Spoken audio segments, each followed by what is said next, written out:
Hi, I'm Anna, owner of Pura Vida Living, a wellbeing company with the mission to keep wellbeing simple and accessible to everybody.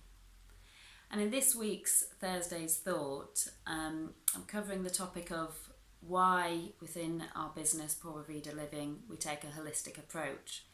It's something that often comes up in conversation when I'm talking about the work I do, and very much with my clients, they might come with one particular idea or concern, but we take a holistic approach. And I want to just explain why that is. So firstly, it's that we're all unique individuals, and so is your path to well-being.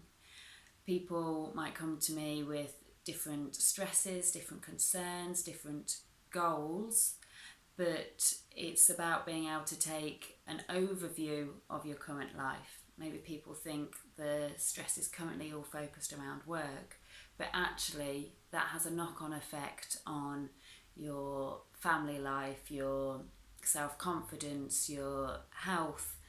And so looking at just one segment might solve a problem, but it's likely to still reoccur unless you look at the whole picture.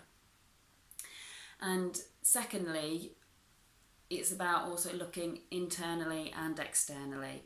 So although firstly I look at the whole picture externally, the different areas, different segments of your life, it's also about what's going on internally. We're whole beings, we're physical, mental, emotional, spiritual, and looking at all of these things brings everything together. And again, that's what I refer to as a holistic approach. For example, if somebody wants to lose weight, maybe they're doing really well with the food, their intake, their nutrition, and they're exercising regularly, and yet the fat just isn't shifting. And because if you're just looking at what's happening physically, you think, why? But it's important to also look at what's going on mentally, emotionally. If you're in a stressed state, your body, your hormones are telling your body to keep hold of that fat. If you're in a flight or fight response, it doesn't know when you're going to need it for your survival.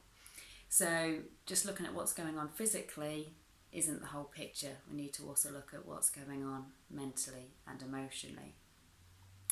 And that's just one example. With everything, there's external things we can be doing, but there's also internal things to look at how we're keeping ourselves in the same reoccurring patterns.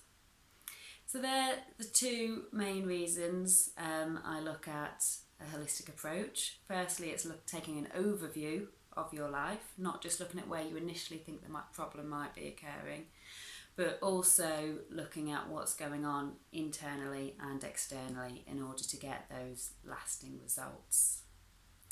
And there's more resources on my website. If you want a free download about the 3 steps to wellbeing, then you can head over to my website and download that and hopefully find your path to wellbeing.